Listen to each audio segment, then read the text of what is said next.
Hello everyone and welcome to part 23 of my Milwaukee Bucks MyGM on the Xbox One here on Cline92 TV. In this game, Darren Williams is still injured, although he will be playing. He will just be coming off the bench and he will be getting a lot less minutes. We are going into the second round of the playoffs. I simulate the first three games up against the Pistons and we go 3-0. We have a 3-0 series lead. I will see you guys down at the court.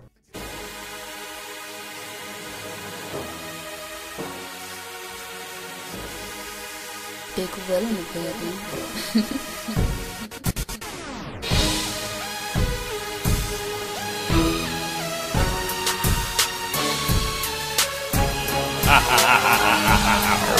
Will in the building.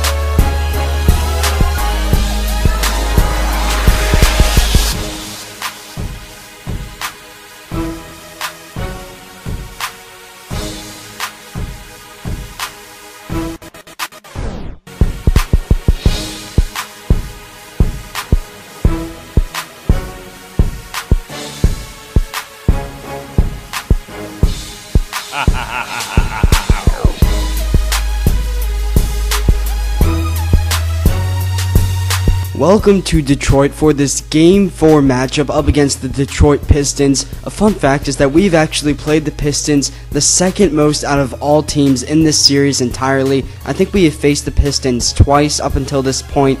The only team that we've played more in this series is the Miami Heat. And despite not having that many improvements from last year's roster, the Pistons just have been playing better than they have been last year. If you guys remember, last year we were the 3 seed in the playoffs. The Pistons were the 6 seed, so we beat them out in the first round. And now they've bumped up from the 6 seed all the way up to the 3 seed this year, and we are playing them in the second round of the playoffs, and I am so happy with the way that our team went up against them. We were able to go 3-0 in the first 3 games, and we have a chance to take out the Brooms now and get a sweep, and even if we do lose, we are going to have 3 more chances just to get 1 win. And there is one player that I want to talk about in this episode, and that is actually Ray Allen. He is still a free agent, and he is one of those players that I completely forgot about during the free agency. And I just didn't follow Ray Allen during the free agency because there were so many bigger free agents like LeBron, like Melo, like Chris Bosh. There were guys like that I was focusing on, and I kind of forgot to talk about Ray Allen. And then today I saw a video by a fellow YouTuber named STG. He is way more popular than me. You guys should go check him out on YouTube if you're already not subscribed. He is one of the most popular gamers on YouTube that play NBA2k. Anyways, I saw that one of the videos that he uploaded was actually about Ray Allen, and he may be going to the Cavaliers, and I just want to tell you guys my thoughts on where I think Ray Allen should go. But before I get into that topic, I just want to show you guys this. The Pistons had this one player named Simbalar. He is a 350-pound center who is 7 feet and 5 inches tall. He is probably the biggest player you can possibly make in NBA 2K, and I have never seen any player in this game that is just that enormous. Like, this player is so big that he could probably be an offensive lineman in the NFL if he had the skills. Getting back into Ray Allen, there are so many options for Ray Allen on where he should go. Obviously, Cleveland is a huge contender just because it seems like every player in the NBA wants to have a chance to play with LeBron James. LeBron and Ray Allen had a lot of chemistry. If it weren't for Ray Allen, LeBron would not have even won a championship up against the San Antonio Spurs. Because of that chemistry, they are probably pretty good friends, and I would not be surprised if Ray Allen does go to the Cleveland Cavaliers. And let's say Ray Allen does go to the Cleveland Cavaliers, that would be a perfect setup for this team. Ray Allen would be an extremely essential player to have coming off the bench for that team, and I feel like Ray Allen is the last piece that the Cavaliers need. Then they could run the typical LeBron offense, basically where you can do a pick and roll every play, and then if they pinch down low, you have 3-point shooters like Kevin Love, Ray Allen, and Mike Miller that can all just camp on the outside and make wide open outside shots. But let's say Ray Allen does not sign with the Cleveland Cavaliers. where else could he go? Because he is such a great player, there are so many teams that he would be a good fit for. And the first team that I think of is the Minnesota Timberwolves. I know that's a weird pick, but allow me to explain. Starting off, the Timberwolves are going to be trading for Andrew Wiggins. Wiggins is a great young player, and he could use some older guys to give him some pointers and just teach him about the way of the league. And what better player to pick than Ray Allen? He is such a great mentor, and I think he would be a great person to pair up with Andrew Wiggins. Allen could also be a more key player on the Timberwolves than he would be on other teams. If he were to play for a team like the Cavaliers, yes, he would be important, but he would be overshadowed by stars like Kyrie Irving, Kevin Love, and LeBron James. Allen would definitely have a bigger role on the Timberwolves. He would be able to play with guys like Kevin Martin, who's a great outside shooter, and Ricky Rubio, who likes dishing the ball to those outside shooters. The biggest and most obvious downfall of him signing with the Timberwolves is that they are not a win-now team by any means. The T-Wolves have not made the playoffs since 2004. It's been 10 years since they made the playoffs, so I don't think Ray Allen would really be the guy that would make them a playoff team. Another place I could see Ray Allen going to is the Golden State Warriors. Imagine the shooting of that team. That would be absolutely crazy. You would have Stephen Curry taking the ball up,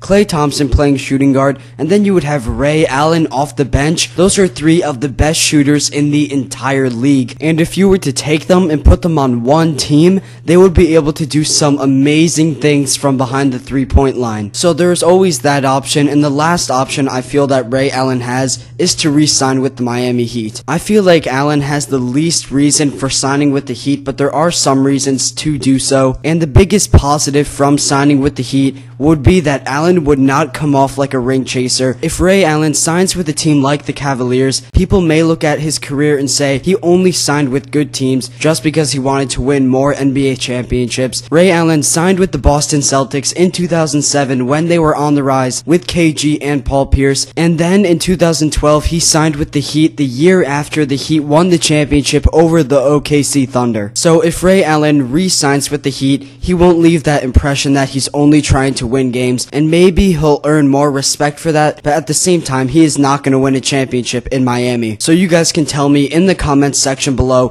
where you think Ray Allen would be a good fit and where you want him to go. So now let's head into the gameplay of this video. We are in game 4 up against the Detroit Pistons, and we have an 18-point lead at the beginning of the 4th quarter. The Pistons are in panic mode. Luckily for them, Charlie Villanueva is getting a block on Jabari Parker at one end of the court, and then he's making 3-pointers at the other end. So now Zebo has the ball. He's gonna go in the post. He's fading away to the right side. He is such a nice jumper, especially for a power forward in this game. He can shoot the ball way better than many other power forwards. But look at Greg Monroe coming right back with the shot in the post. He's making it only a 15-point lead, but at this point in the game, I'm pretty confident that we are going to be able to walk away with the win. With 7.5 minutes left in the 4th quarter, we have a substantial lead, so I decided to give some of our backups a little bit extra playing time. Hopefully they can close out the game. Greg Monroe is going to size up Omer Asik, take him in the paint, and literally jump over him to get that basket. They've narrowed it down to an 11-point lead, and we are going to put the ball in the hands of Jabari Parker. He's always there, able to give us some clutch scoring when the rest of our team seems to have gone cold,